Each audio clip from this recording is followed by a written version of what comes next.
Hey gang, welcome to the last lecture of CSC 475, Artificial Intelligence. Today we are going to finish up logic, and we're going to talk a little bit about the Prolog programming language. We're not going to have time to get into it in extreme detail, but we should have time to do a nice little introduction to give you an idea of what Prolog is about, sort of a feel for the language, a little, appetizer tasting menu of Prolog. We're also going to finish up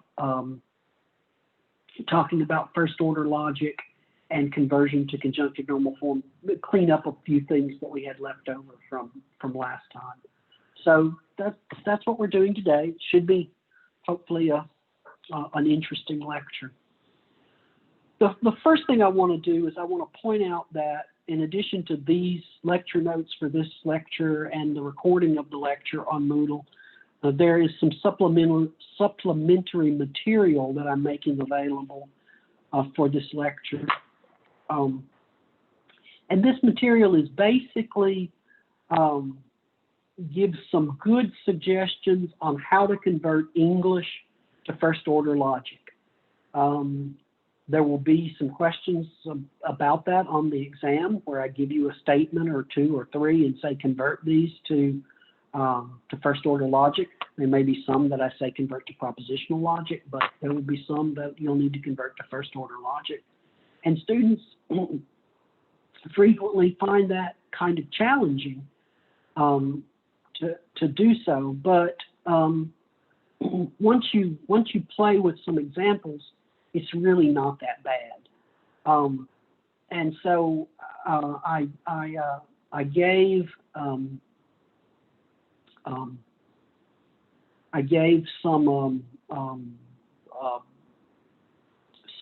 I made some supplementary material available that gives some more examples. So here, let me share and show you what I'm talking about.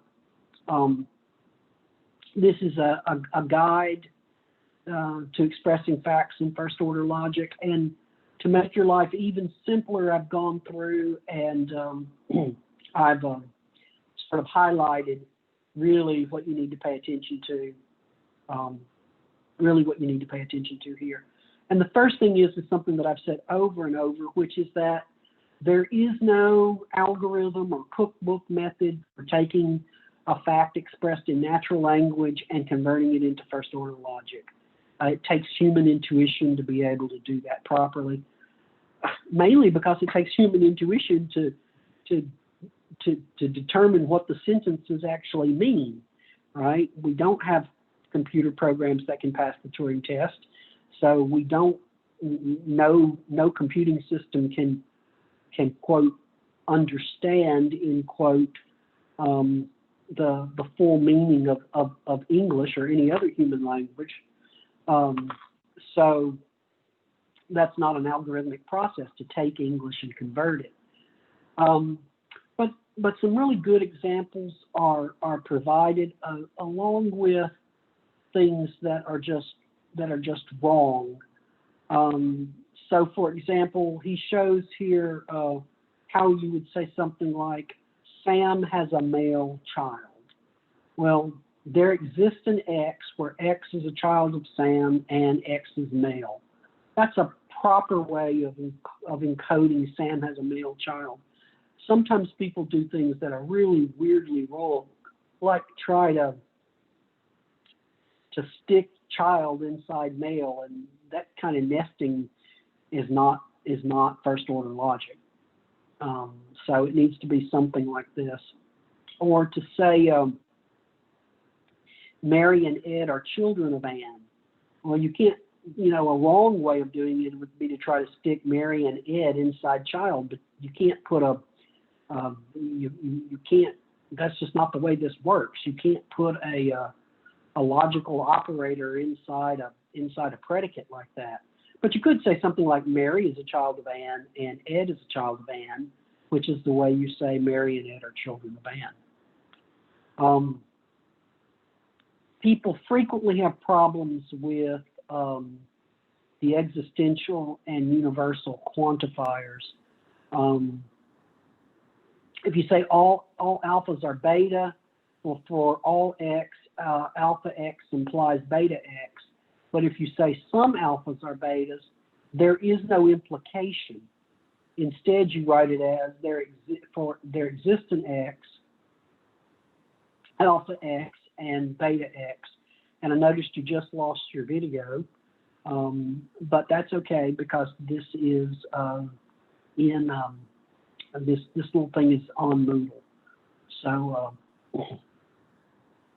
so it shouldn't be a problem.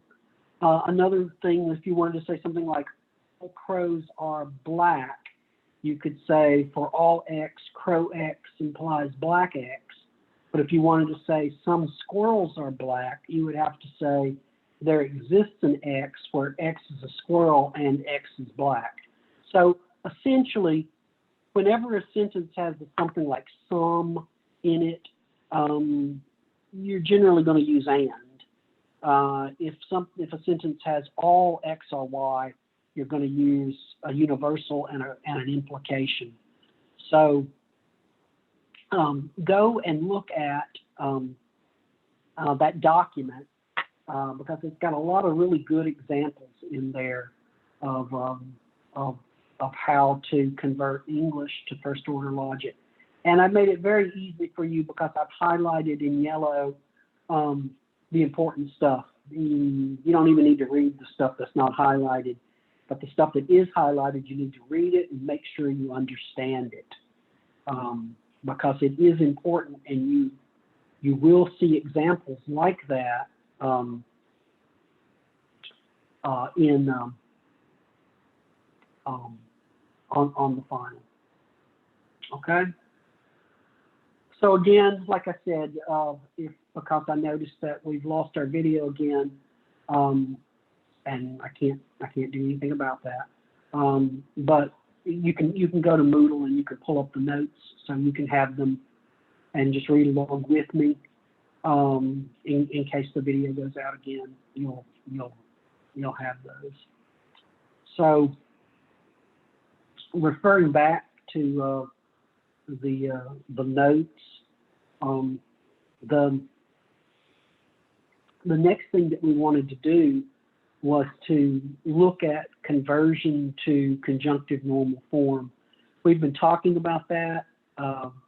Last time we talked about conversion to conjunctive normal form for first order logic or predicate logic.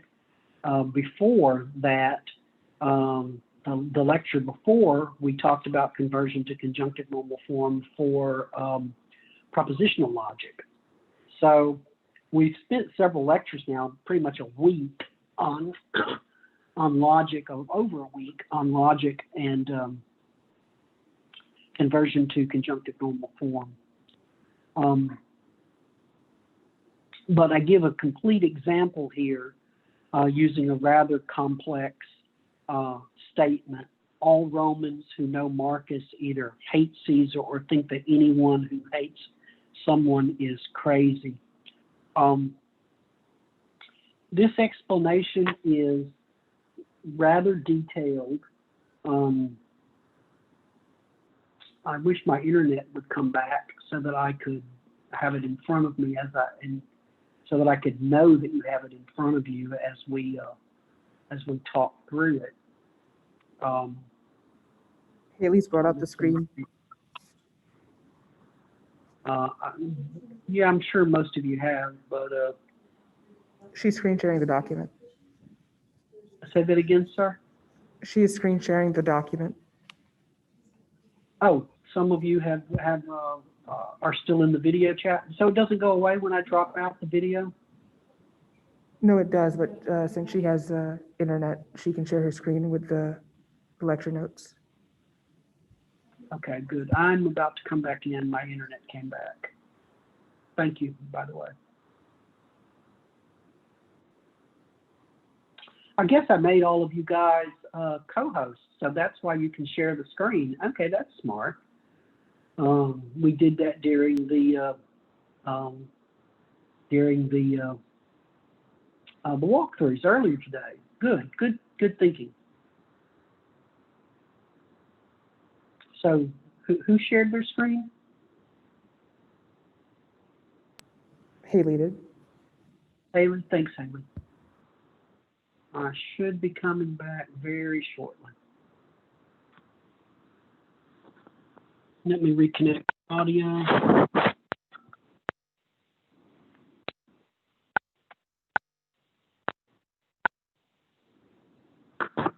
Okay. All right. And I will share my screen. So what if I'm sharing my screen and Haley's sharing her screen? What happens? You'll take over since you're host. Oh. Okay. Okay, so can everybody see my screen now? Yes. Okay. All right. So here you can see all Romans who know Marcus either hate Caesar or think anyone who hates someone is crazy. And that's a long, convoluted sentence, but you can see how it gets converted into logic, right? Into first order logic, and we can break it into pieces. All Romans who know Marcus. So that's what who this sentence is about. It's about all Romans who know Marcus. So for all X, X is a Roman and X knows Marcus. So that's the people that this sentence applied to, all Romans who know Marcus. So for all X, if that X is Roman and that X knows Marcus, then some things will be true. Well, what are the things that are true? Well, that person or persons either hate Caesar or think some stuff. So let's look at the first part. So for all X, if X is Roman and X knows Marcus, then X hates Caesar or what? Or that person thinks that anyone who hates someone is crazy. All Romans who know Marcus either hate Caesar or they think that anyone who hates someone is crazy.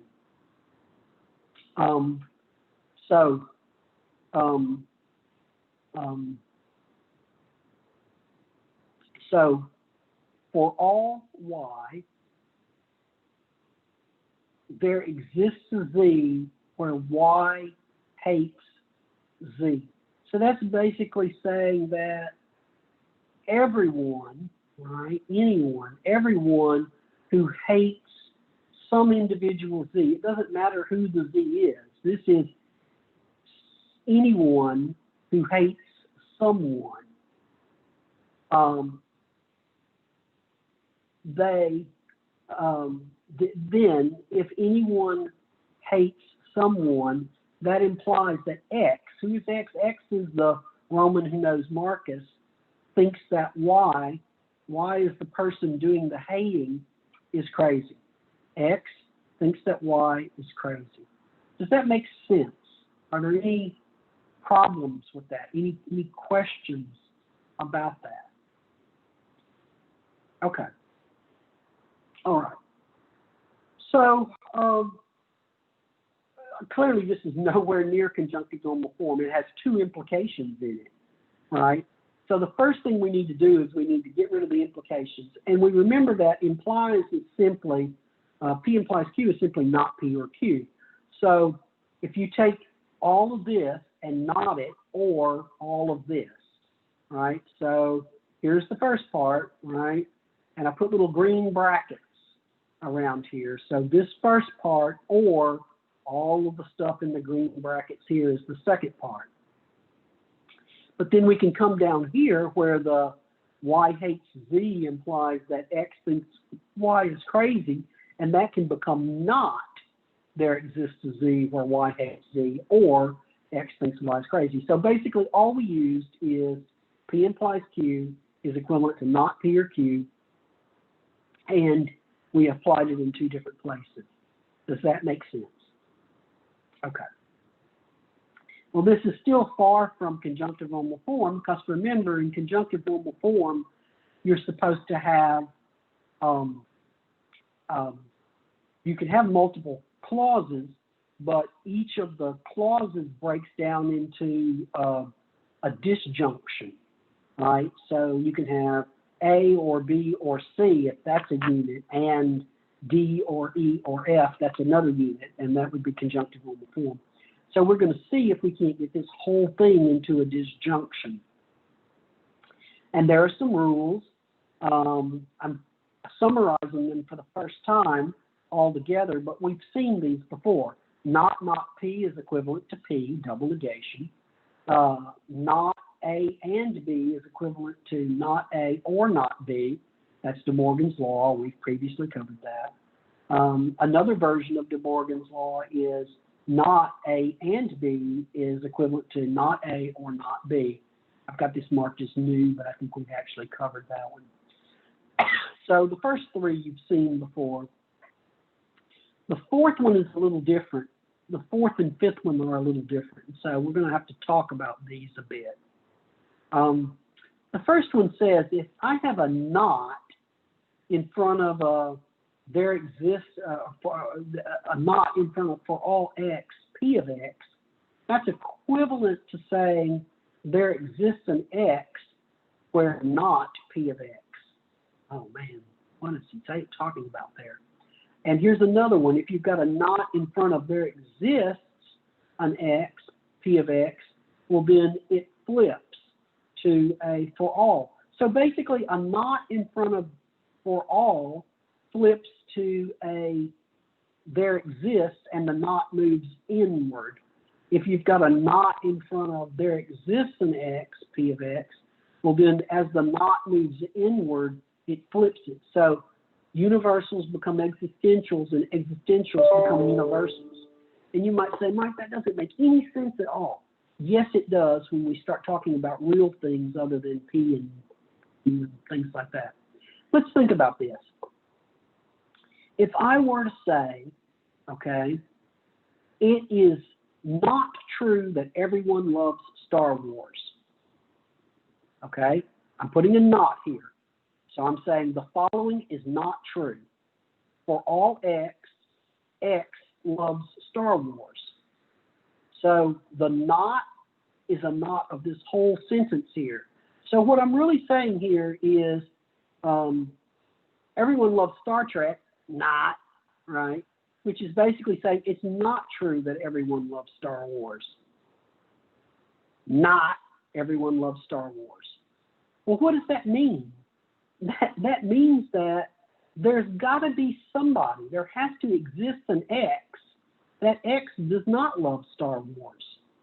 So it is not true that everyone loves Star Wars is exactly the same as saying some people, well, at least one person, does not love Star Wars. Does that make sense?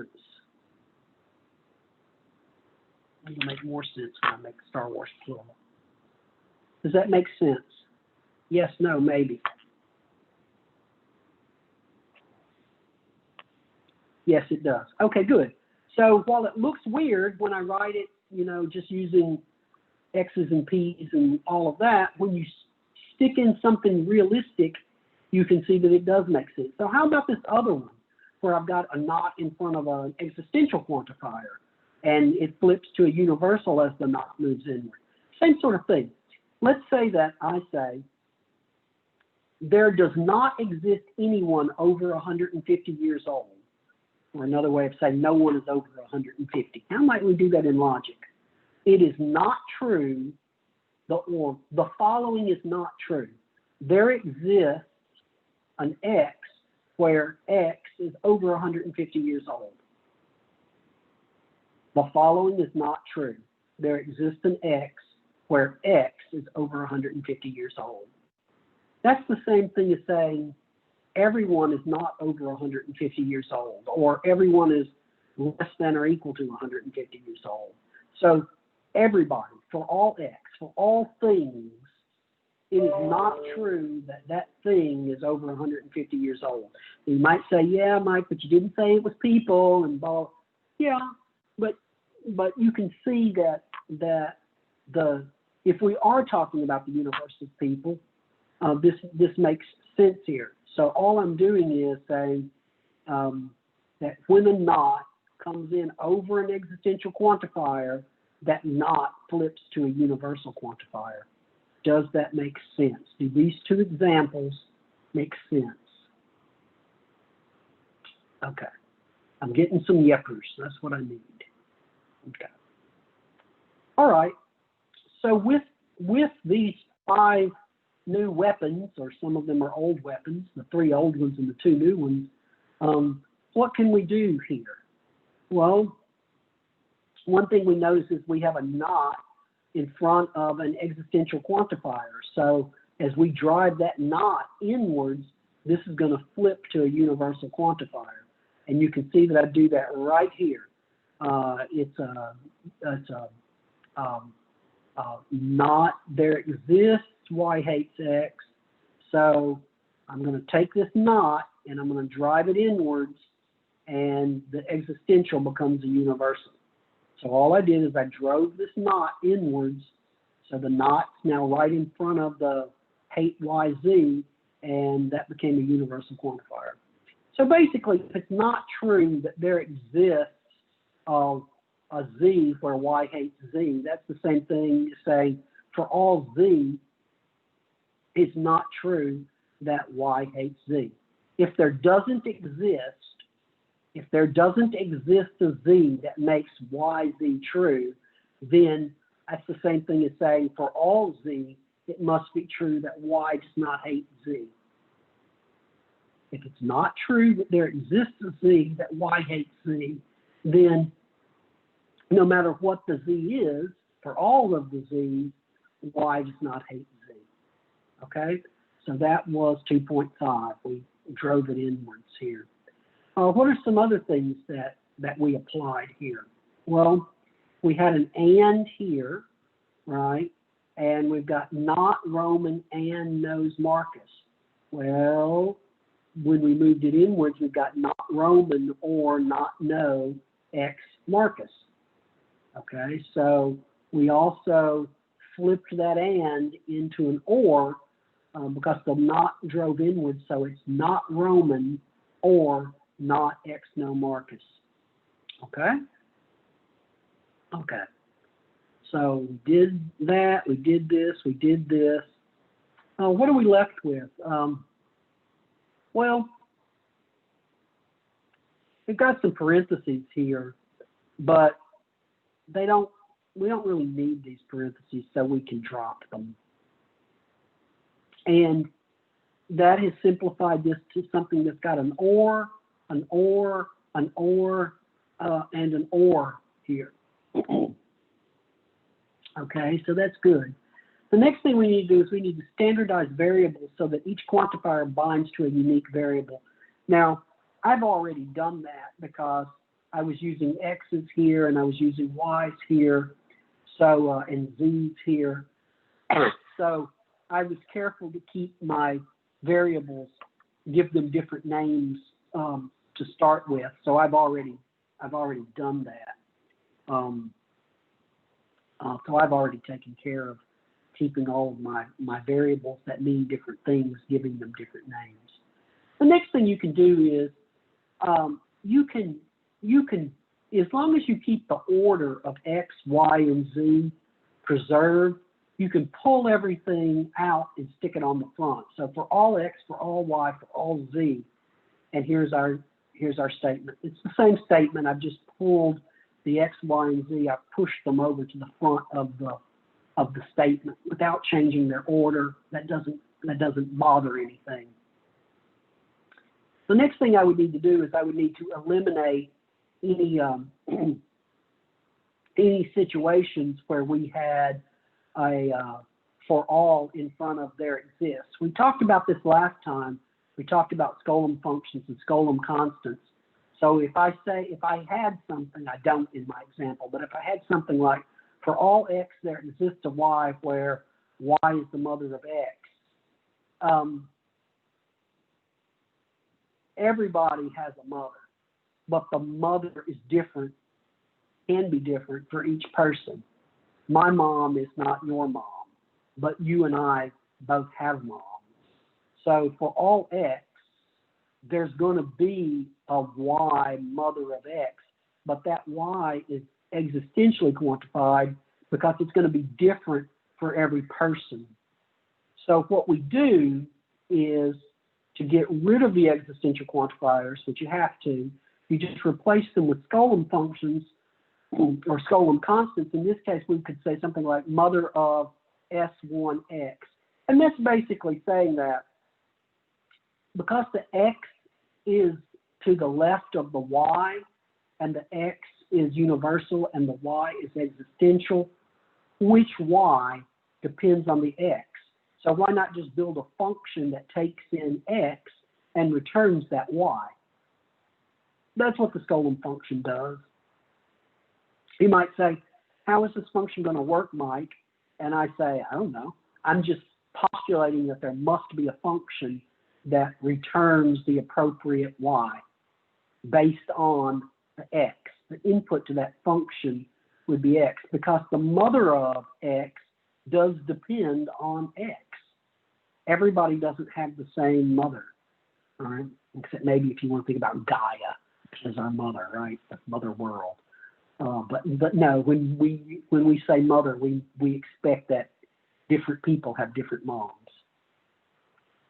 Sometimes you can use a Skolem constant. So if I were to say there exists an x where x is president, right? The x there's no universal quantification in front of that x. So that's basically saying somebody's a president. And so we just postulate this Skolem constant S2 that returns the name of the president, for example. So right now it would return Trump, and after January whatever, assuming Biden doesn't die between now and then, it would return Biden.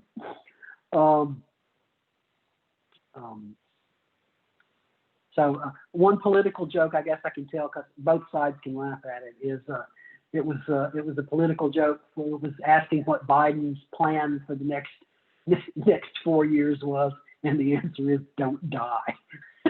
So, because you see, he's going to be the oldest president that we've ever had, so it's a joke.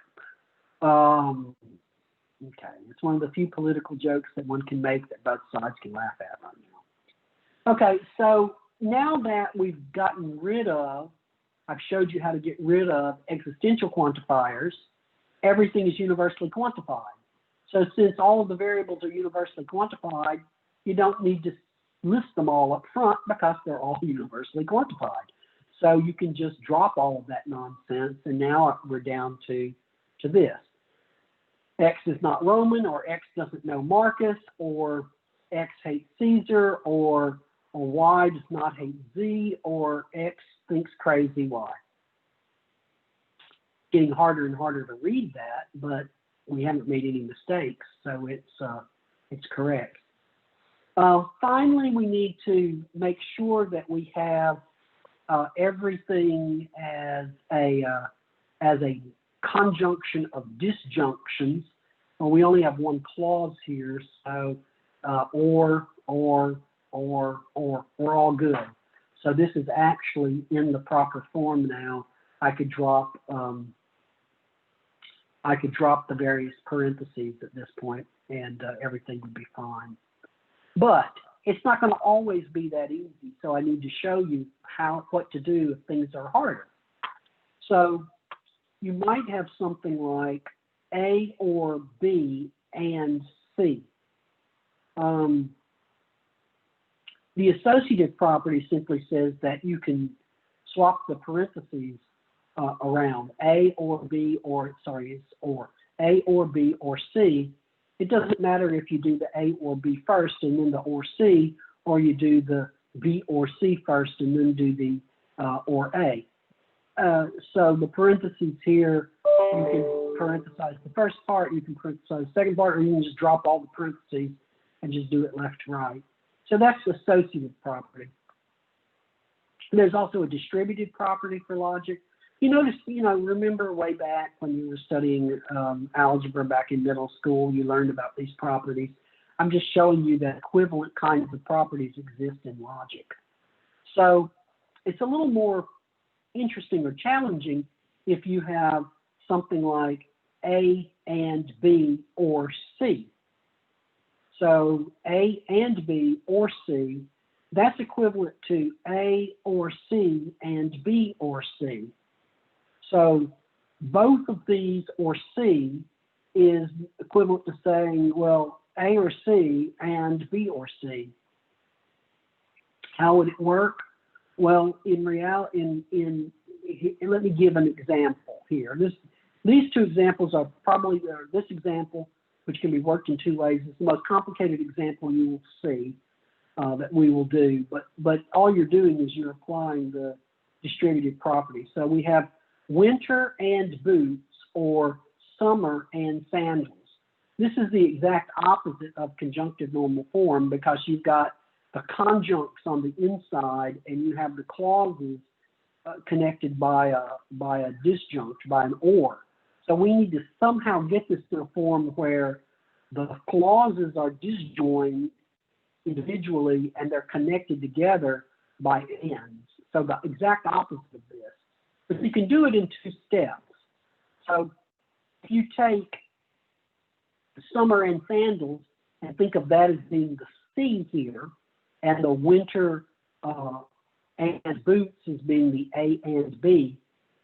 So A is winter, B is boots, and C is this whole thing, summer and sandals.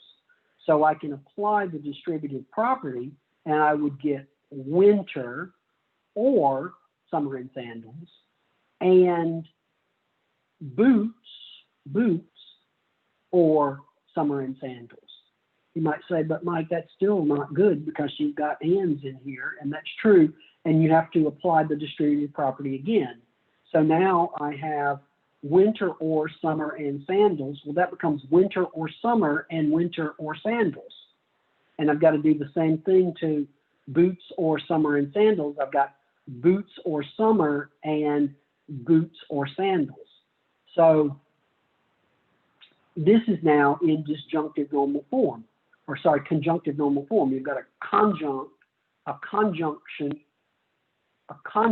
of disjunction. So we've got one clause and two clause and three clause and four clause, and each of those clauses have an or in them.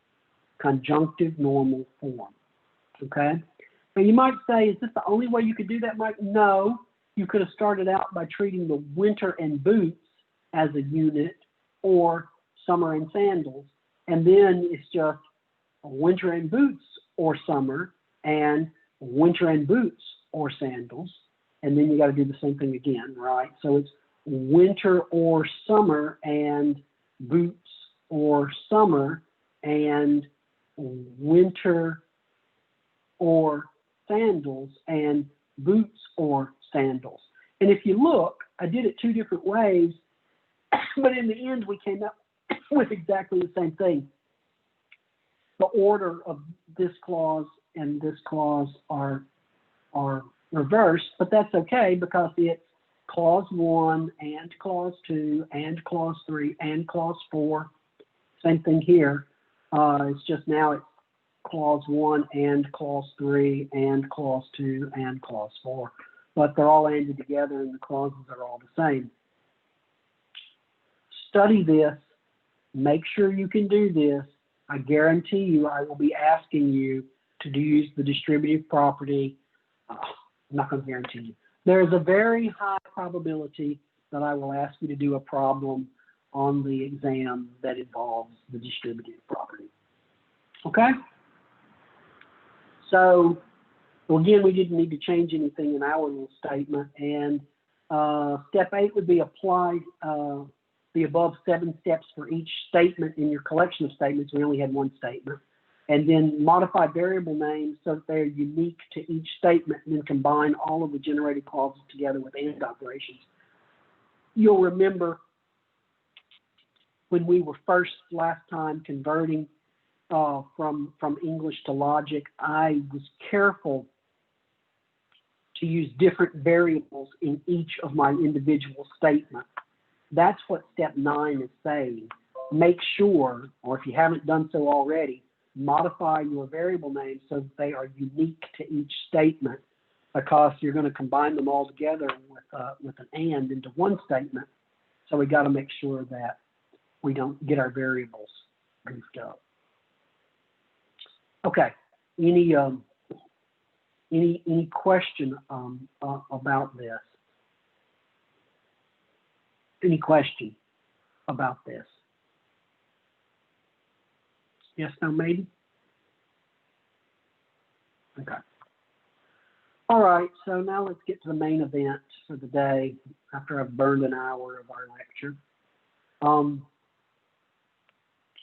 What we want to do is we want to talk about Prolog.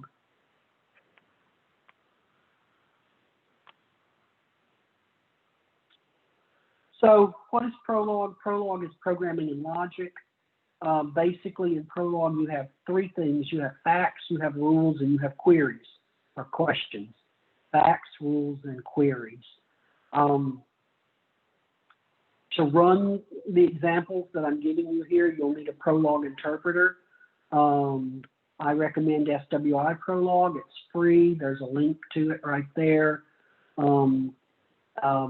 It's pretty good. It's bug-free. It's nice. It's fairly mature.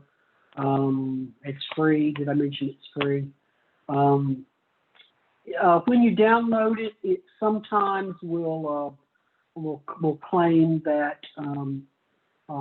Microsoft sometimes claims that it's not really trustworthy software, but the reality is that it's fine. And on their website, they even say, hey, if you don't trust this, you can run these bug checkers against things, and you'll see that it's fine. So the first thing we have are facts. A fact is a statement that is always unconditionally true. So, for example, Tom is the parent of Bob, period.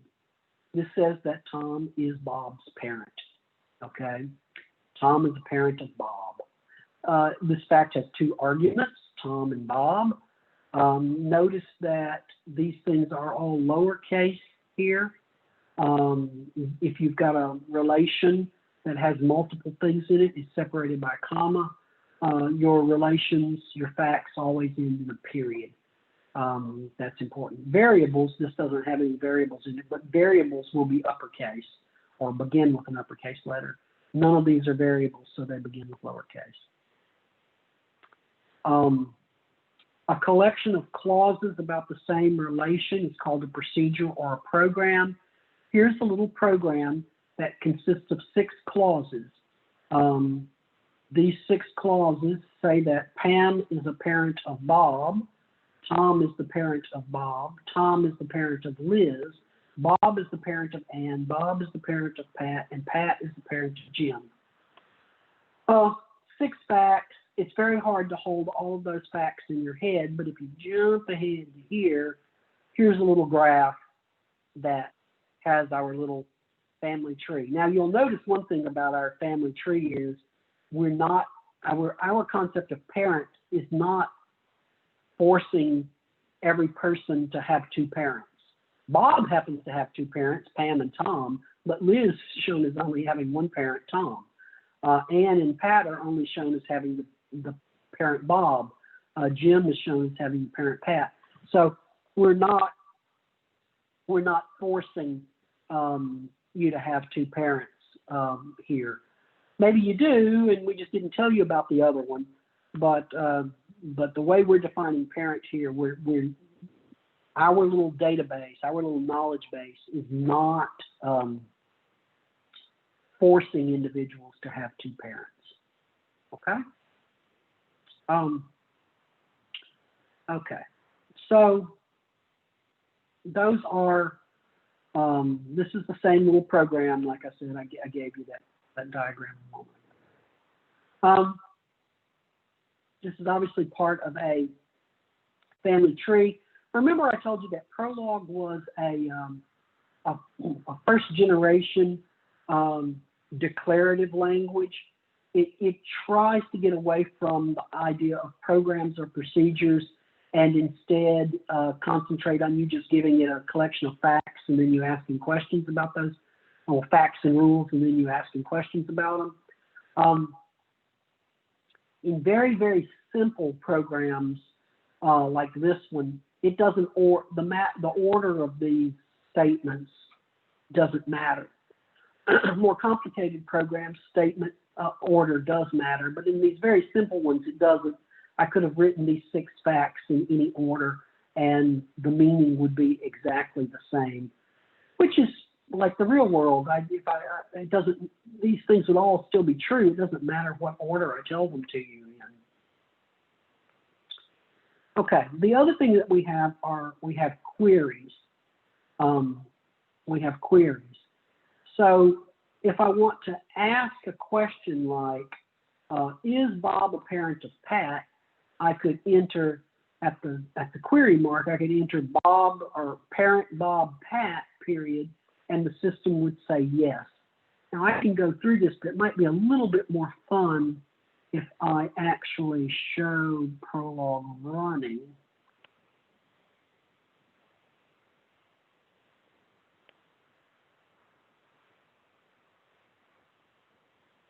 So here's Prolog running, and I've already consulted a little program that has these 6 statements that we already talked about, actually plus a rule that I'll introduce in a minute. But it's got those 6 things already in the system. So I could say something like parent Bob, comma Pat, period, and notice it says true. That means that Bob is the parent of Pat. I could ask, is Liz a parent of Pat? So I could say parent Liz, Pat, period. And that's no, if you were to go back, hopefully you have the notes in front of you. If you scroll down to where the little diagram is, you'll see that no, Liz is not a parent of Pat. And so Prolog tells you false. I could even ask something like parent, let's see, parent, what do we want to do? Parent Tom Ben. And it says false again. If you go back to the 6 little facts that I showed, we never mentioned Ben. So Prolog uses what's called a closed world assumption. It assumes that you've told it everything important that it needs to know. So because it's never heard of Ben, if you say, is Tom the parent of Ben? It's going to say no. It's not going to say, I've never heard of Ben. It's going to assume that the answer to this is false because you didn't explicitly tell it that Tom was a parent of Ben. If it had been important, you would have told it. At least that's the assumption. So is it always going to be the case that all this thing can answer is true or false? Well, no, because sometimes we might want to ask a question like, who is or who are the parents of Liz? So I could say parent and then say X. And notice that's uppercase, it's a variable, Liz. So this is basically going to ask me to find all of the parents of Liz. And if I hit enter, it says Tom. And most importantly, it put a period, and then it went back to the prompt. And that tells me that the only parent of Liz the system knew was Tom. But what happens if it's somebody that's got that has more than one parent? If you think about it, well, let's see, who did we say had more than one parent?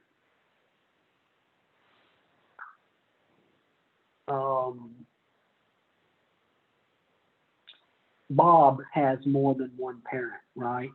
Bob, I'm looking back at this, and Bob has Pam as a parent and Tom as a parent. So Bob has multiple parents. So let me see if I can get back to my screen. So,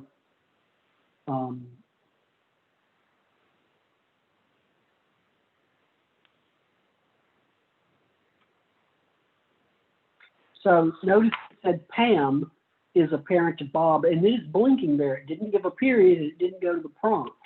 That means, hey, there may be more parents here. If I add a semicolon, that says, tell me more.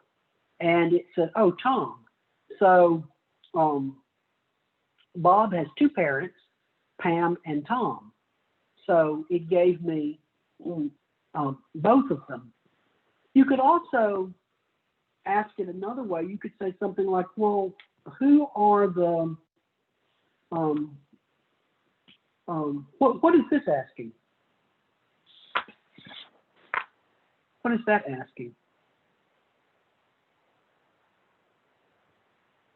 Parent Pam, comma, X, period. Pam's children. That's right. This is asking who are Pam's children. So Bob is the child of Pam. And let me see if we go back to our little. I have to go back and look at the diagram again. But if I were to say, okay, well, who are Bob's kids? All right. So parent Bob X, and you don't have to use X all the time. I can use Y. So this is saying who are Bob's children. Anne is a child of Bob, but notice it doesn't go back to the prompt, so there might be others. Semicolon, it says Pat. So, and then it put a period, so we're at the end. So Bob has two children, Anne and Pat. Okay, so do you see what we're doing here? We're asking questions about our simple little family tree setup here. That's good.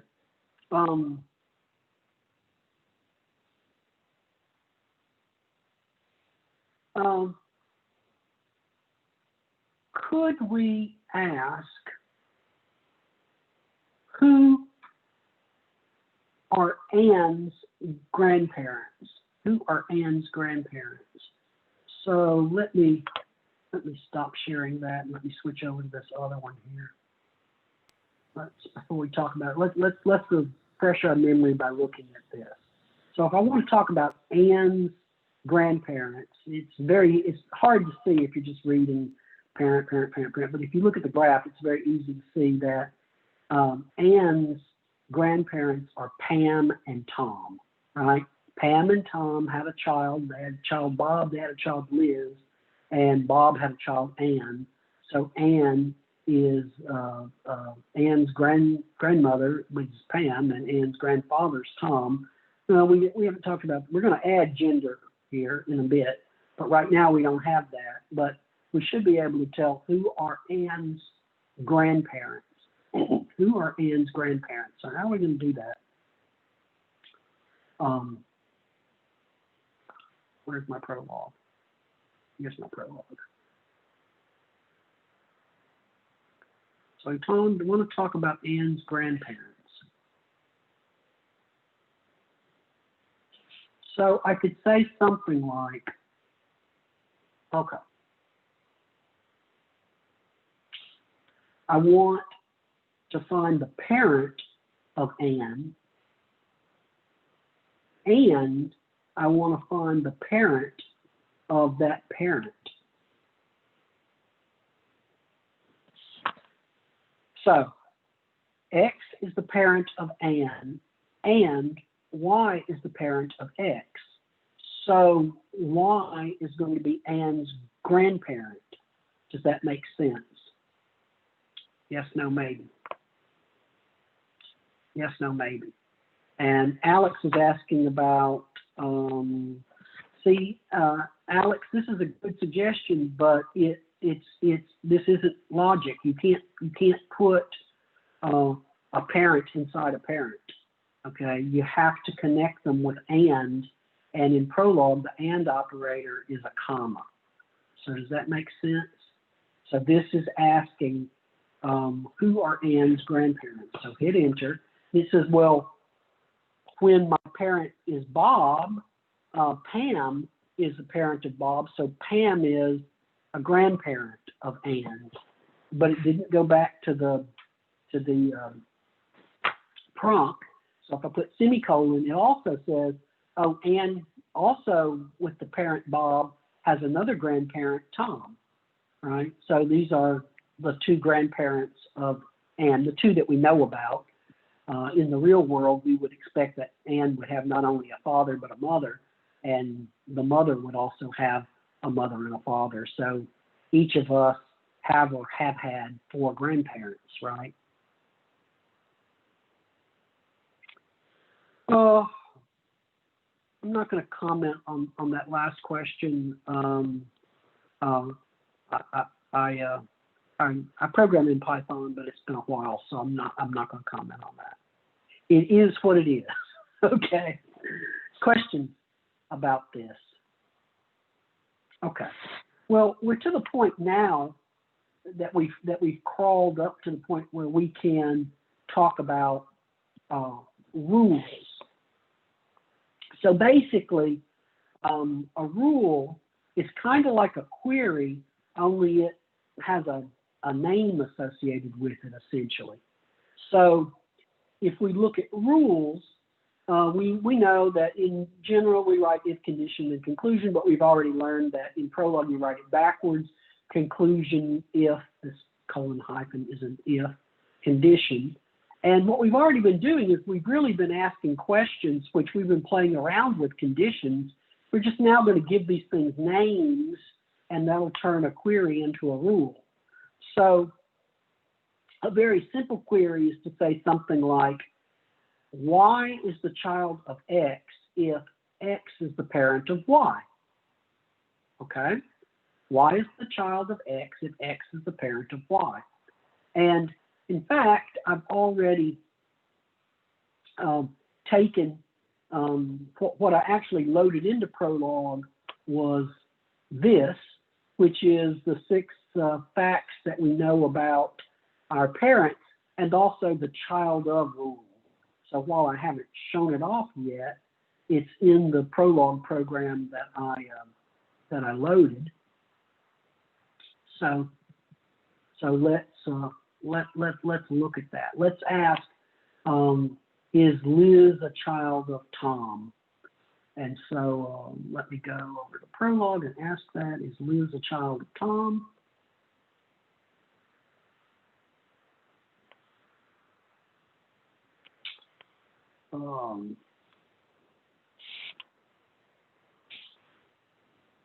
Child of Liz, Tom, and it says true. It said true. Why did it say true? Because there's already the rule, that rule that I just showed you is loaded into this to Prolog here. I loaded in that program right before we began. You could do things like those, say, okay, who is the child of Tom? Not Tom, Michael. Bob is a child of Tom, and Liz is a child of Tom. So you can see that you can use variables in the rules, just like you can do with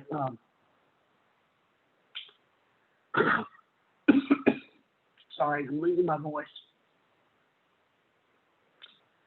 Okay, let's go back and share the notes again, because we want to talk about, well, how did Prolog do this? How does Prolog answer a query?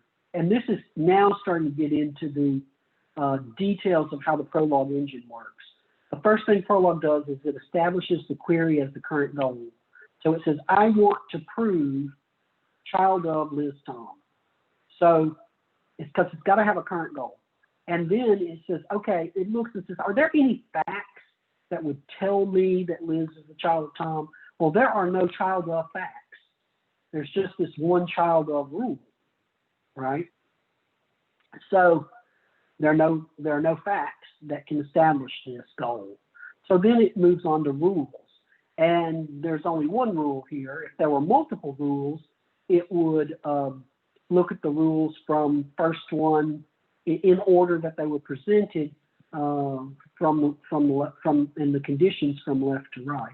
So there's only one rule, one child of, and that child of says, well, I can show that Y is the child of X if I can show that X is the parent of Y. So it's to apply this rule, and it's going to instantiate the variables. It's going to say, well, Y is Liz and X is Tom. So if I can find Tom parent Liz, I will be able to conclude Liz child of Tom by this rule. Okay? So now then, parent becomes the current goal that I'm trying to establish. Okay, so the original goal was child of. Now we have a new goal, parent of. And I would go back to the top. I would look to see if there are any facts that can establish parent Tom Liz. And if I look, the third fact that I find establishes that. So since I've established that, this current goal is satisfied. And since this was the only clause in the rule is now satisfied. And so I can return true here. Okay? I can return true. Well, the next thing we want to do is we want to look at a little bit more complicated program that talks about our family. So I'm starting with the 6 things that we talked about with Pam and Tom and Liz and Ann and Bob and Jim. This little family here. And now I'm going to give gender to each person. Pam is female, Liz is female, Ann is female, Pat is female. Notice Pat could have gone either way, right? That's Pat. Tom is male, Bob is male, Jim is male. So now each of these facts, so we know 2 things. We know the relation, the parent relation between each of these individuals, and we know the gender of each of these individuals. And given that, we can come up with all sorts of rules. So I might say that X is the offspring of Y if Y is the parent of X. That's a rule. Child of and offspring mean exactly the same thing. So I could redefine child of as X is a child of Y if X is the offspring of Y. I could have just as easily have said, like I did before, X is the child of Y if Y is the parent of X. But since I've already defined offspring using parent, I could define child using offspring, or I could have defined child using parent. Either way works. Offspring is just it essentially means the same thing as child of. How about mother? How do you show that someone is the mother of someone else? Well, X is the mother of Y if X is the parent of Y and X is female. Your mother is your female parent. Your father, X is the father of Y if X is the parent of Y and X is male. Your father is your male parent. You see how these things are very much like, what we would say in English, right? Okay, how about your grandparent? X is the grandparent of Z if X is the parent of Y and Y is the parent of Z. The grandparent of X is Z if X is the parent of Y and Y is the parent of Z. So X is grandparent, Y is the intermediate parent, Z is the child, or the grandchild in this case. Grandmother. Well, I could define grandmother using parent, right? Or I could just say that X is the grandmother of Z if X is the grandparent of Z and X is female. Your grandmother is your female grandparent. Your grandfather is your male grandparent. You see how I'm building up almost a hierarchy here of meaning through these rules? Can you see how people in the early days of AI got excited about this sort of stuff? Because I'm building a hierarchy of knowledge here. I'm expressing all about family relationships. Isn't this cool? I'm teaching Prolog I'm teaching the computer using Prolog about, it could be my family. X is the grandchild of Y if Y is the grandparent of X. Sibling. If Z is the parent of X and Z is the parent of Y, and very importantly, X and Y are not the same individual, then X and Y are siblings. It's very important that you say that X and Y are not the same individual, because Prolog will be just as happy to say that, Irene is the parent of Mike and Irene is the parent of Mike, so Mike is the sibling of Mike, unless you say, they got to be different here, right? Then it would be something like, Irene is the parent of Mike, Irene is the parent of Ed, Ed's not equal to Mike, so Mike and Ed are siblings.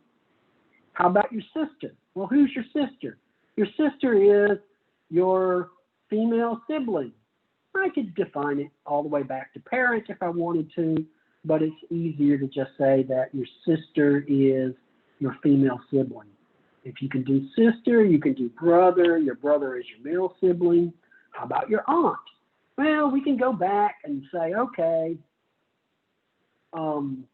if Z is the parent of X and Z is the parent of parent P, and then parent P is the parent of Y, and X is female, and X is not equal to Y, or sorry, X is not equal to P, then X is your aunt. Well, that gets kind of complicated. Basically, it's a little bit easier to say, well, look, X is the sister of P, and P is the parent of Y. That makes X the aunt of Y, right? It's your mother or dad's sister.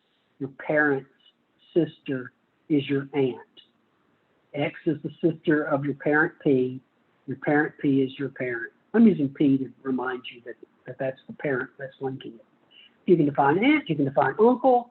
Your parent's brother, right, is your uncle. How about your cousin? Things are getting real complicated here, but basically, if A is the parent of X and B is the parent of Y, and A and B are siblings, then X is the cousin of Y.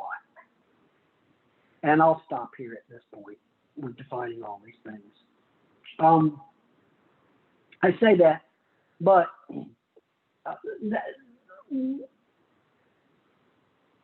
so you can define a lot of stuff that makes a lot of sense.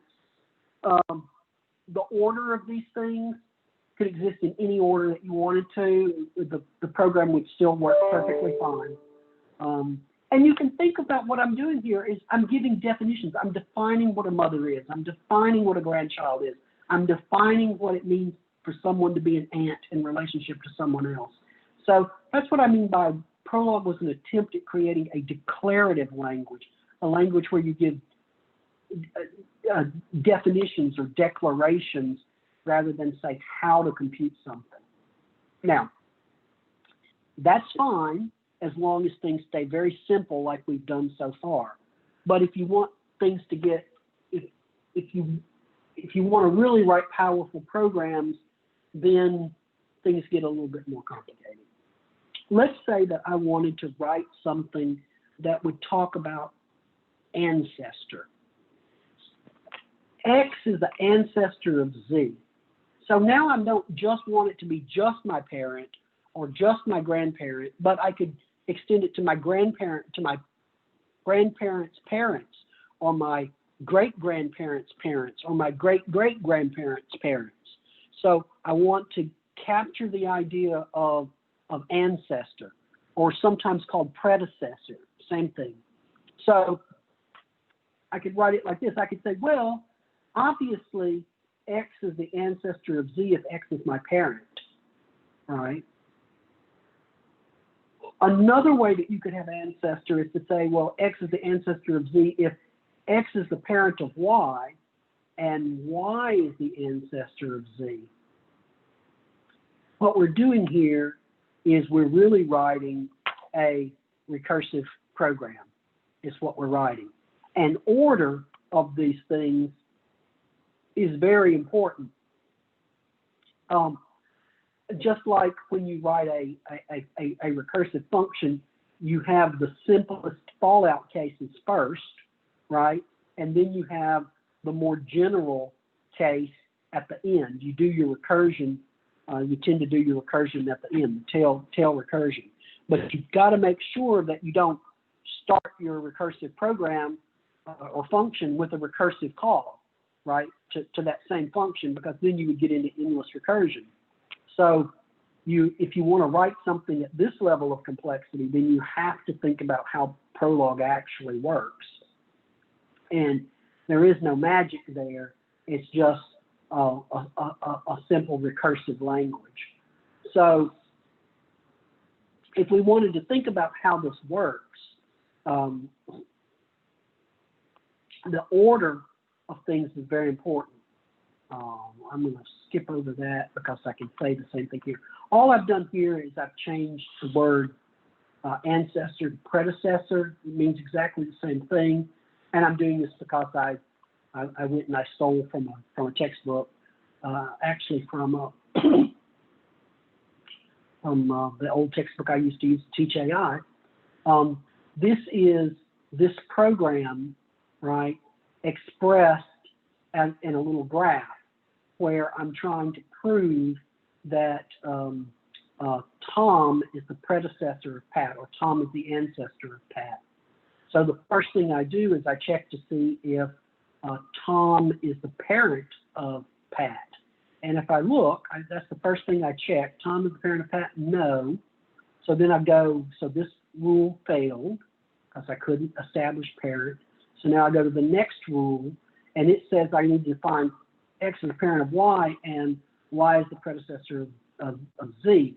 So it goes here and it wants to try both of these things, right? Parent Tom Y, predecessor Y Pat.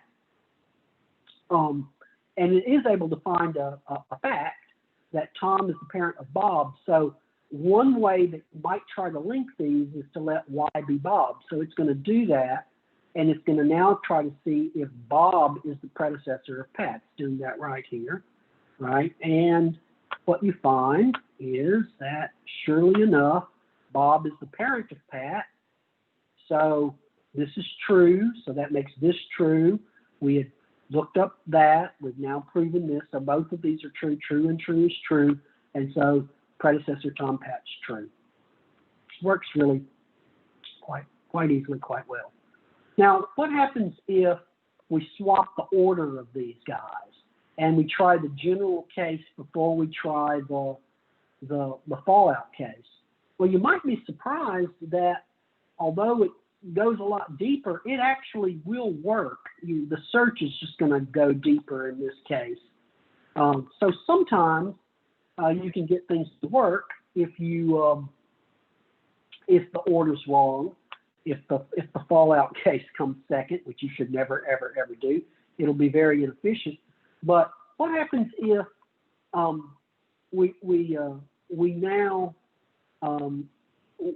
went ahead and put the fallout case first, but we swapped the order? We're doing the recursive call before we do the look for the simple parent. What would happen here? Well, in this case, what happens is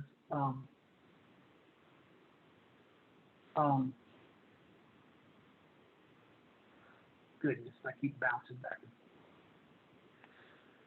This is a procedurally incorrect version of the program. It will sometimes work. It will sometimes enter an infinite loop. Okay, and in this case, it worked. It worked in this case, but sometimes it goes into an infinite loop. This last example, I swapped not only the order of these two clauses, I swapped the order of the rules, and in this case, it's just guaranteed to go into an infinite loop, because the first thing it tries to do in proving that X is the predecessor of Z is call Y the predecessor of Z.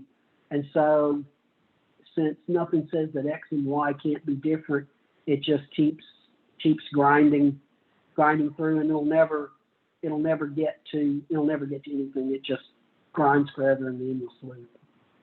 So what are the general rules for Prolog? Facts first, then rules that are non-recursive, Then finally, rules that are recursive, where you place the recursive clause as far to the right as possible. Those are the general rules for writing Prolog programs, just like writing any recursive procedure in any recursive language. You have your fallout conditions first, and you try to place your recursive call as far down and to the right as possible. Okay.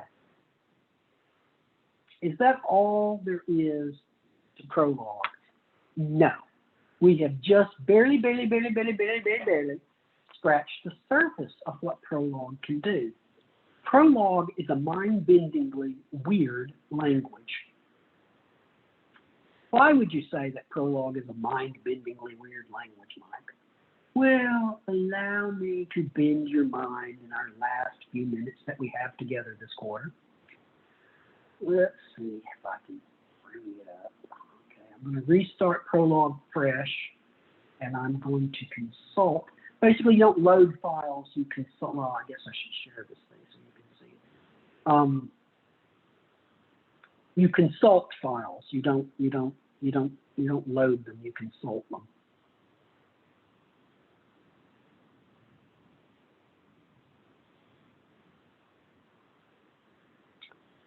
So if I come up here and I say that I want to consult, let's see, I need to go to my desktop, I need to go to my 375, I need to go to my Prolog programs, and I want to do list processing. Why is it giving me warnings? This is what happens when you don't try something again for a while. I think it ought to be good though. But let me see if it's set up right. So concatenate. This is a little concatenation function, and I want to concatenate the list A, comma B, comma C with the list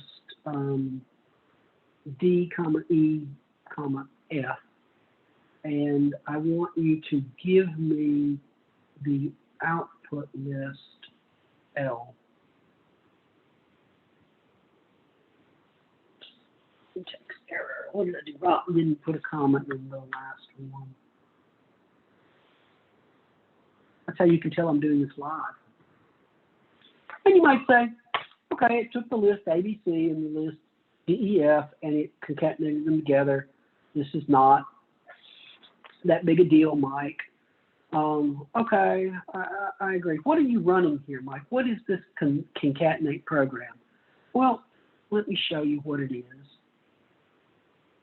It's a very simple little program.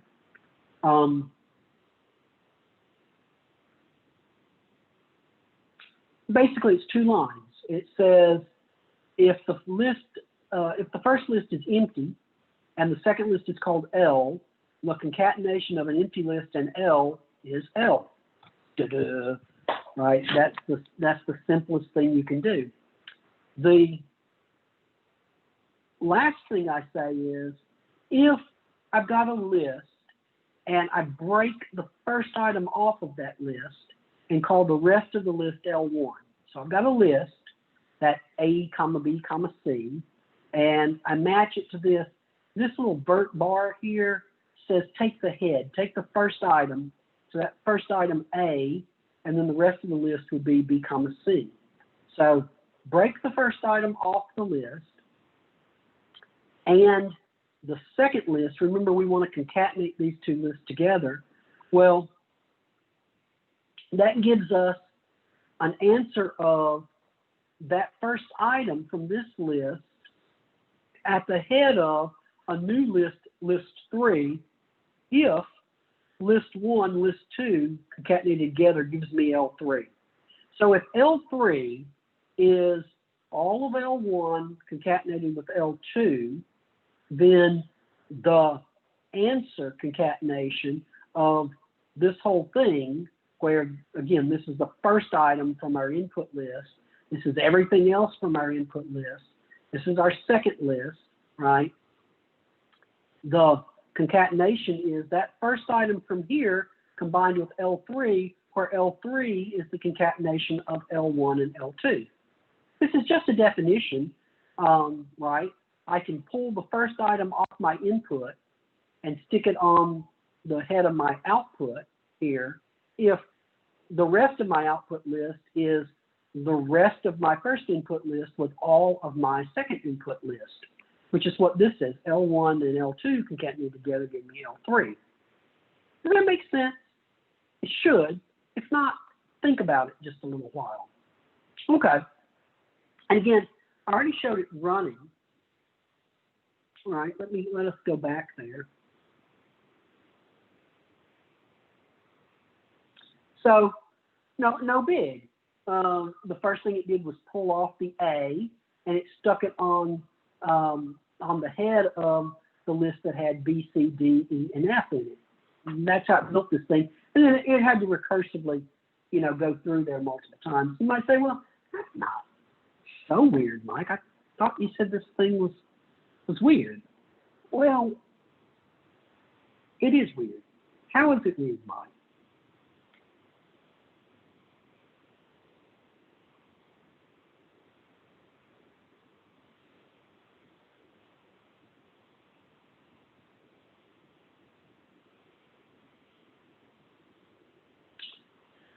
It's weird because the function doesn't describe what are the inputs and what are the outputs. If you give a constant to something, well, that becomes the input, and you give variables, those become the outputs. So here, we ran this the way that would make sense, an input list and another input list and a variable. So the variable took on the concatenation of the two input lists. But here, I'm going to put variables for the first two items and then an actual list for the second one. And it says, well, one answer is that the first list is empty and the second list is A, B, C, D, E, F. And another answer is there's an A in the first list and a B, C, D, E, F in the second list. And another answer is there's an A and a B in the first list and a C, D, E, F in the second list. And another answer is an A and a B and a C in the first list and a D, E, F in the second list. And another answer is an A, B, C, and a D in the first list and an E, F in the second list. And then another answer is A, B, C, D, E in the first list and an F in the last list. And then you could have an A, B, C, D, E, F in the first list and a null in the second list. And that is all it knows. You can run these damn things forward or backwards.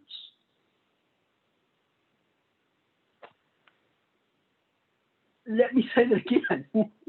You can run these functions forward or backwards. We don't say what the inputs are and what the outputs are in the function. We're defining a relationship between these things, and when you run it, if you give it an actual list, well, then that becomes the input, and if you give it a variable, well, then that's going to be the output, and it'll give you every single possibility of what makes that thing true, because that's what it's doing. So it's pretty awesome. It's weird as F, and you can fill in the F there. You can have lots of fun with this. I go through some tracing there and describe it. You can use the reverse function that'll reverse either the first list or the second list and do it backwards. You can have tons of fun with it. Now, sometimes you don't want Prolog to back up like this. And if you do that, there's a special operator we write with a little bang that we call cut. And basically that says, if I pass through this, treat it like a one-way gate and never allow yourself to back up. Why would you do that? Well, let's say I wanted to count the number of times a particular element occurred in a list. So if I were to say something like, I can go back to the input. Let's say that I want to say occurs. Got to be in the middle, Michael. occurs. Let me make sure that I do this right. I might get my syntax wrong here because I didn't have time to play with this before class.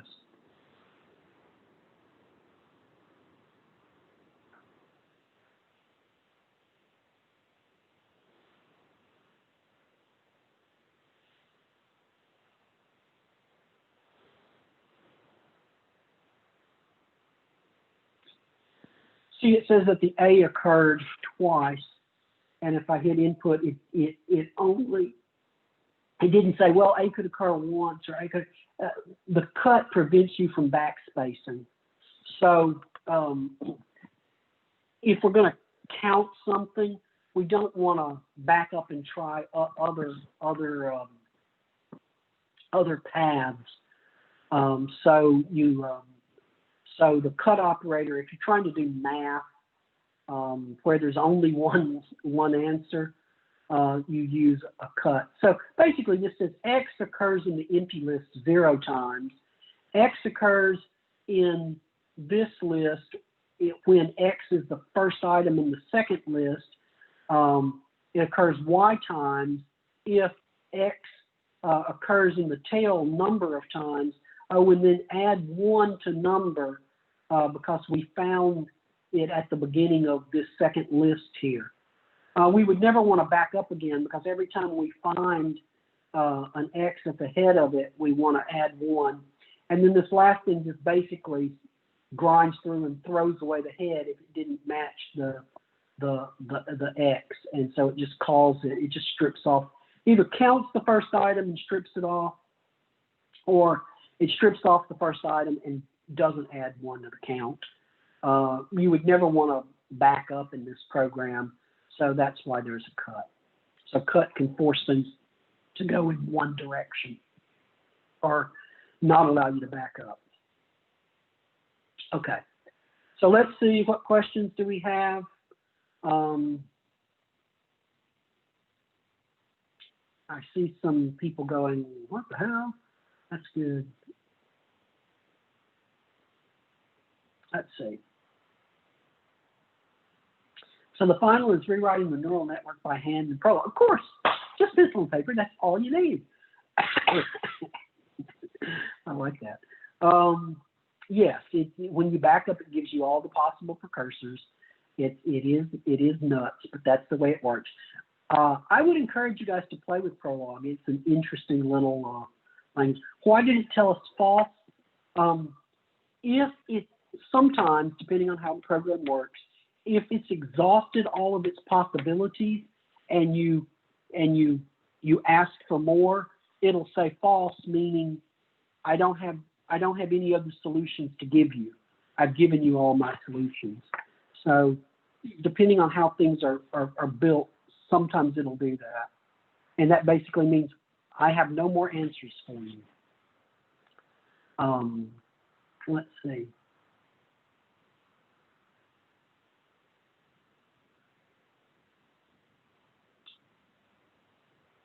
Well, Zach, what would it do if you gave it concatenate A, Y, B? It would return false because there's no value for Y that you could concatenate an A followed by something and produce B. So that would be false there.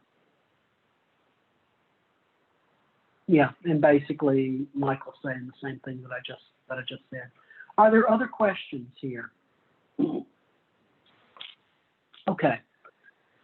I've had fun this quarter. I always have fun when I teach this class. I hope doing it over Zoom hasn't been too horrible on you guys. I think being able to have the chat open and us play around a little bit during the lecture, kind of the way we do when we meet face-to-face, is good. If you're taking me for graphics next quarter, that's also going to be hybrid, which is going to pretty much be online. I mean, if the vaccines come out soon enough and I'm able to get a jab by the end of the quarter, I might be back in the classroom. Probably not. I'm hoping by spring, if not at the beginning of spring when I teach 310, then sometime during, I'm sure that sometime during the spring I'm going to be back on campus. Whether it's right at the beginning of spring or not, I don't know. Also, those of you who have me for senior capstone next quarter, it's going to start out online. One other thing is if you're going to be signed up for capstone, and if you're a person who is interested in developing apps for mobile devices, including wearables like Apple Watch, I have a project that I'm looking to be the customer on. I've already gotten 2 quarters worth of background work done on it, so you wouldn't be starting from scratch. But especially if you have a MacBook, if you don't have to have a MacBook, but if you have a MacBook, if you played around with Apple, if you're interested in it, I'm going to try to have a project.